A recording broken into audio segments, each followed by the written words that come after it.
Hey guys, welcome to our channel. In this video, we are discussing about introduction to CSS part 2. In previous video, we are discussing about container, rule set, attribute. In this video, we are discussing about text, how to add text color, how to add background color of text అనేది వీడియోలో అయితే చూడడం జరుగుతుంది. Previous వీడియోలో మనం మాట్లాడుకునే చాలా important topics కాబట్టి ఒకసారి వాటిని రీకాల్ చేసుకొని ఈరోజు టాపిక్స్కి అయితే వెళ్ళిపోదాం. ఓకేనా? ర్యాపింగ్ అంటే ఏంటంటే అన్ని ఎలిమెంట్స్ని ఒక దగ్గర పెట్టడం అన్నమాట. అన్ని ఎలిమెంట్ మనం కంటైనర్లో పెట్టాము. కంటైనర్ ట్యాగ్ వచ్చేసి div starting tag, content, ending tag. ఇప్పుడు మన స్టాండర్డ్ ప్రాక్టీస్ వచ్చేసి ఈ ఇండెంటేషన్ అనేది మెయింటైన్ చేయాలన్నమాట. గ్యాప్, దీనివల్ల మనం డీబగ్గింగ్ చేయడం అనేది చాలా ఈజీ అవుతుంది. రేపు ఏమైనా ఎర్రర్ వచ్చినా డీబగ్గింగ్ అయితే ఈజీగా చేయొచ్చు, ఎందుకంటే మనకి రీడబుల్ ఫార్మాట్లో ఉండడం జరుగుతుంది. కానీ దీనికి మనం బై డిఫాల్ట్గా మనకి టెక్స్ట్ అనేది లెఫ్ట్ సైడ్లో అయితే రావడం జరుగుతుంది. ప్రీవియస్ వీడియోలో ఏం చేసామంటే మనం టెక్స్ట్ని సెంటర్కి అయితే మూవ్ చేయడం జరిగింది. మనం ప్రీవియస్ వీడియోలో ఇంకొక టాపిక్ ఏంటంటే సిఎస్ఎస్ అంటే HTMLని స్టైల్ చేయడానికి అయితే యూజ్ చేస్తామని అయితే తెలుసు మనకి. మనం సిఎస్ఎస్ ఫైల్ క్రియేట్ చేయాలి. మన విజువల్ స్టూడియోలో సిఎస్ఎస్ ఫైల్ని అయితే క్రియేట్ చేయడం జరిగింది. అందులో మనం రూల్ సెట్స్ అయితే రాయాలన్నమాట. రూల్ సెట్ అంటే ఏంటంటే దాని లోపల మనకి selector, opening brace, property, value, అలాగే క్లోజింగ్ బ్రేస్. మనం సెలెక్టర్ అంటే మనం పర్ఫామ్ చేసే ఆపరేషన్ బట్టి దానికైతే నేమ్ ఇవ్వాలన్నమాట. దానివల్ల మనం డీబగ్గింగ్ చేయడానికి చాలా యూజ్ అవుతుంది. మనం దీని ముందర కన్ఫామ్గా డాట్ అయితే పెట్టాలి. మనం సిఎస్ఎస్ ఫైల్ క్రియేట్ చేసినప్పుడు సెలెక్టర్ ముందర ఖచ్చితంగా డాట్ అయితే ఉంచాలి. ఫ్లవర్ బేస్ ఓపెన్ చేసి టెక్స్ట్ ప్రాపర్టీ అంటే ఏందో మనకి క్లియర్గా తెలుసుకోవడం జరిగింది. టెక్స్ట్ అంటే మనకు తెలిసిందే, అలైన్మెంట్ అంటే దాని ప్లేస్ ఎక్కడ ఉండాలని చెప్పడం అనమాట. మనం ఇందులో వాల్యూ ప్లేస్లో మనం 3 అయితే ఇవ్వచ్చు అనమాట. లెఫ్ట్, రైట్, అలాగే సెంటర్. మనం ప్రీవియస్ వీడియోలో మనకి సెంటర్ కావాలి కాబట్టి మనం సెంటర్ అయితే యూజ్ చేయడం జరిగింది. మనం ప్రీవియస్ వీడియోలో HTML అలాగే CSS ఫైల్స్ అయితే క్రియేట్ చేసాం. ఇప్పుడు మనం HTMLని CSSని కలపడానికి మనం అట్రిబ్యూట్ అంటే ఏంది? HTML ఎలిమెంట్కి అడిషనల్ ఇన్ఫర్మేషన్ని యాడ్ చేయడానికి అయితే యూజ్ చేస్తాము. Attribute is equal to double కొటేషన్లో వాల్యూ అయితే ఇస్తాం అనమాట. ఇప్పుడు అట్రిబ్యూట్ నేమ్ వచ్చేసి క్లాస్, అలాగే అట్రిబ్యూట్ వాల్యూ వచ్చేసి h-center. ఇది మనకి సెలెక్టర్ నేమ్ అనమాట. ఇక్కడ పాయింట్ అయితే ఉండదు. ఇప్పుడు మనం div అనే ట్యాగ్లో మనం సెలెక్టర్ అయితే ఇస్తాం అనమాట. స్టార్టింగ్ ట్యాగ్లో div క్లాస్ నేమ్ అంటే attribute name is equal to double కొటేషన్లో h-center సెలెక్టర్ నేమ్ అనమాట. దీనివల్ల మనకి మన టెక్స్ట్, హెడ్డింగ్, పారాగ్రాఫ్, అలాగే బటన్ ఎలిమెంట్స్ అనేవి సెంటర్కి అయితే మూవ్ కావడం జరిగింది. మనం ప్రీవియస్ వీడియోలో చెప్పుకున్నట్టు ఈ బటన్ గురించి మనం సపరేట్ వీడియోలో అయితే మాట్లాడుకుందాం. ఈ వీడియోలో మన టాపిక్ వచ్చేసి how to add text colour. టెక్స్ట్కి మనం ఏ విధంగా కలర్ యాడ్ చేస్తామో చూద్దాం. ముందుగా మనకి తెలిసిందే ఈ ఫార్మాట్ మనం ప్రీవియస్ వీడియోలో ఈ విధంగా అయితే చేయడం జరిగింది. ఈ వీడియోలో applying colour to main heading. మనం మెయిన్ హెడ్డింగ్కి అయితే కలర్ అయితే యాడ్ చేద్దాం. మనకి ముందుగా తెలిసిందే సెలెక్టర్ అయితే ఇవ్వాలి. మనం CSS ఫైల్లో పోయి అందులో మనం రూల్ సెట్ అయితే రాయాలన్నమాట. రూల్ సెట్ రాయాలంటే దాంట్లో ఫస్ట్ సెలెక్టర్ నేమ్ వచ్చేసి మనం పర్ఫామ్ చేసే ఆపరేషన్ తగ్గట్టు నేమ్ అయితే ఇవ్వాలి. కాబట్టి నేను మెయిన్ హెడ్డింగ్కి కలర్ పెడదాం అనుకుంటున్నాను. దానికంటే ముందు మనం ఇక్కడ డాట్ అయితే ఇవ్వాలి. ఇందులో నేనైతే కలర్ అనే ప్రాపర్టీ అయితే యూజ్ చేస్తున్నాను. ఈ కలర్ అనే ప్రాపర్టీ ఎందుకు యూజ్ చేస్తాం అంటే మనం టెక్స్ట్కి కలర్ ఇవ్వడానికి అయితే యూజ్ చేస్తాం. స్పెల్లింగ్ చూసినట్టయితే COLOUR కాదండి, COLOR. ఈ సింటాక్స్ అయితే కరెక్ట్ ఇవ్వాలి. సింటాక్స్ అయితే ఎట్లుందో అట్లనే ఇవ్వాలన్నమాట, లేకపోతే ఎర్రర్ అయితే రావడం జరుగుతుంది. కాలన్ ఇచ్చి బ్లూ, నేనైతే టెక్స్ట్కి బ్లూ కలర్ అయితే యాడ్ చేద్దాం అనుకుంటాను. తర్వాత ఎండింగ్ పారాంథసిస్ అయితే పెట్టాలి. బ్లూ కలర్ అంటే ఈ విధంగా ఉంటుంది. ఇప్పుడు మనం అట్రిబ్యూట్ నేమ్ ఏమి ఇచ్చాం? మనకు తెలిసిందే అట్రిబ్యూట్ నేమ్ ఏంది? క్లాస్. అట్రిబ్యూట్ వాల్యూ ఏంది? మెయిన్ హెడ్డింగ్, సెలెక్టర్ నేమ్ అనమాట. ఇప్పుడు మనకి ఈ అట్రిబ్యూట్ ఎక్కడ ఇవ్వాలి? స్టార్టింగ్ ట్యాగ్లో, తెలుసు కదా. స్టార్టింగ్ ట్యాగ్లో హెడ్డింగ్కి నేను స్టార్టింగ్ ట్యాగ్లో class is equal to double కొటేషన్లో అట్రిబ్యూట్ నేమ్ అయితే ఇవ్వడం జరిగింది. ఇప్పుడు ఏమవుతుంది? టెక్స్ట్కి మనకి బ్లూ కలర్లోకి అయితే మారడం జరుగుతుంది. ఓకేనా? ఈ విధంగా మనకైతే అవుట్పుట్ అయితే రావడం జరిగింది.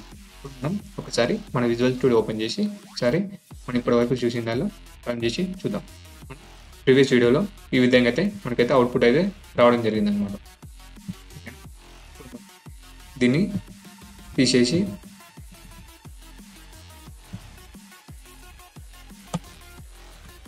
div కంటైనర్ అందులో 3 ట్యాగ్స్ అయితే ఇవ్వడం జరిగింది. ఇప్పుడు మనం CSS ఫైల్ ఓపెన్ చేసి మనం రూల్ సెట్ అయితే రాద్దాం. మనం ప్రీవియస్గా ఇచ్చింది తీసేసి మనం సెలెక్టర్ నేమ్ ఏమి ఇచ్చాము దానికన్నా ముందు CSS ఫైల్లో డాట్ పెట్టి సెలెక్టర్ నేమ్ అయితే రాయాలన్నమాట. డాట్ మెయిన్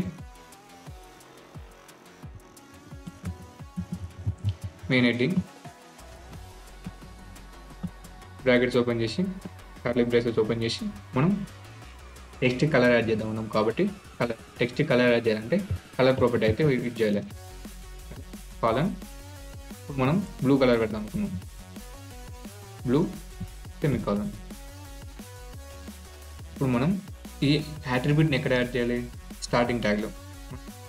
ఓన్లీ టెక్స్ట్కి మాత్రమే యాడ్ చేద్దాం అనుకున్నాం కాబట్టి నేను బటన్ అలాగే పారాగ్రాఫ్ ట్యాగ్ అయితే తీసేస్తున్నాను.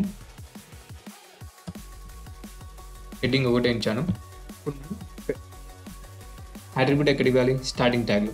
స్టార్టింగ్ ట్యాగ్లో మనం ముందుగా యాట్రిబ్యూట్ నేమ్ ఇంది class is equal to selector name ఏం పెట్టాం? యాట్రిబ్యూట్ నేమ్ వచ్చేసి మెయిన్ హెడ్డింగ్. ఆటోమేటిక్గా మనకైతే బ్లూ కలర్లోకి అయితే చేంజ్ కావడం జరిగింది. ఓకేనా? ఇప్పుడు మనం ఓన్లీ క్లాస్ యాట్రిబ్యూటే కాకుండా మనం స్టైల్ అనేది ఇంకోటి ఉంటుందన్నమాట. ఇన్లైన్ స్టైలింగ్ అనేది అది ఇచ్చి కూడా మనం కలర్లోకి అయితే కన్వర్ట్ చేయొచ్చు. ఎలా అంటే style is equal to style అనే ప్రాపర్టీ యూజ్ చేసి కలర్ బ్లూ మనం చూసినట్టయితే చూసారా మనకి సేమ్ వర్క్ అయిందనమాట. ఇది బెస్ట్ ప్రాక్టీస్ కాదనమాట. ఈ స్టైల్ యూజ్ చేయొద్దు అనమాట. మనం ఓన్లీ సపరేట్గా CSS ఫైల్ క్రియేట్ చేసి అందులో రూల్ చేయడం అనేది బెస్ట్ ప్రాక్టీస్. ఎందుకంటే మనం మల్టిపుల్ యాట్రిబ్యూట్స్ యాడ్ చేసినప్పుడు మనకి అర్థం కాదనమాట. డీబగ్గింగ్ చేయడం చాలా ఇబ్బంది అవుతుంది. కాబట్టి ఇది మనకి బెస్ట్ ప్రాక్టీస్ కాదనమాట. నేను ఇది తీసేసి క్లాస్ అని అయితే ఇస్తున్నాను. Class is equal to main heading. ఓకేనా?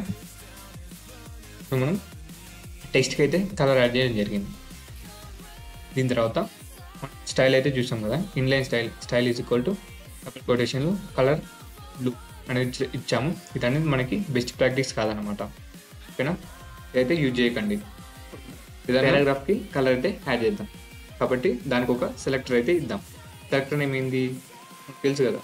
పారాగ్రాఫ్ అయితే సెలెక్టర్ నేమ్ ఇచ్చాను. దానికన్నా ముందు డాట్ వచ్చాను.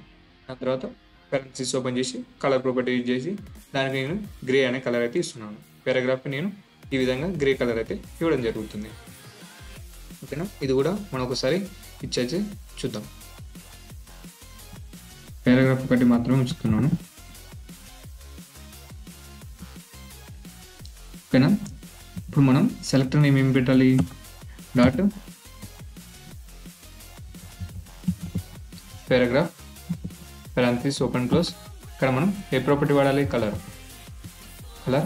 కాలన్ ఏమి ఇద్దాం అనుకున్నాం? గ్రే. ఓకేనా? ఇప్పుడు మనం ఏం చేయాలి? యాట్రిబ్యూట్ ఈ కలర్ HTMLకి అప్లై కావాలంటే యాట్రిబ్యూట్ స్టార్టింగ్ ట్యాగ్లో ఇవ్వాలన్నమాట. పారాగ్రాఫ్కి స్టార్టింగ్ ట్యాగ్లో యాట్రిబ్యూట్ నేమ్ ఏంది? Class is equal to attribute value ఏంది? Selector name paragraph. ఓకేనా? మనకి గ్రే కలర్లోకి అయితే మారడం జరిగింది. మీకు అనిపిస్తుంది లేదు?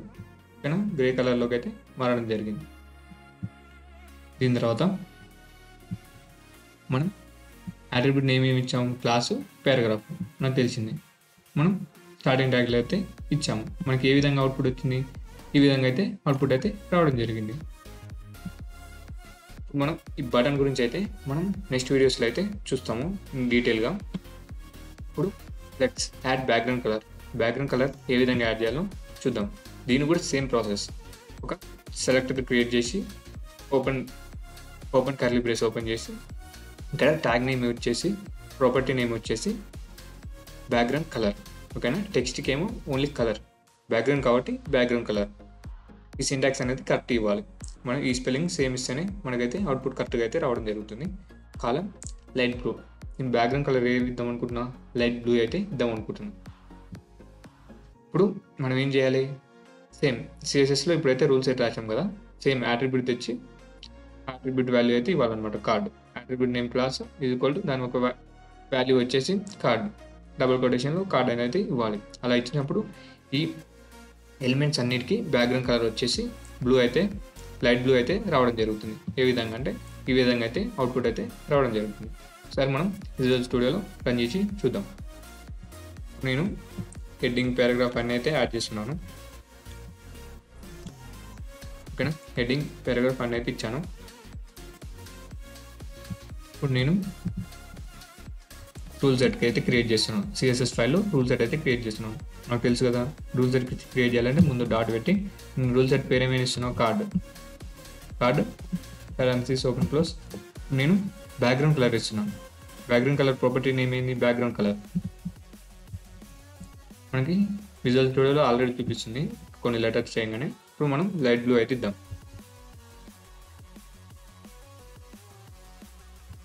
ఓకేనా, లైట్ బ్లూ అయితే ఇచ్చాను.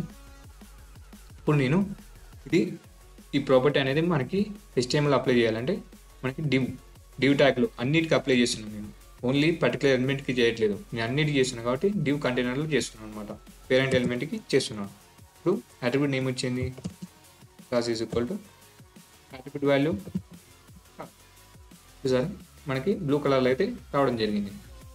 ఇప్పుడు మీరు ఓన్లీ పర్టికులర్ ఎలిమెంట్ కూడా మీరైతే బ్యాక్గ్రౌండ్ కలర్ అయితే ఇవ్వచ్చు అనమాట. కంట్రోల్-C, నేను కంటైనర్ తీసేసిన.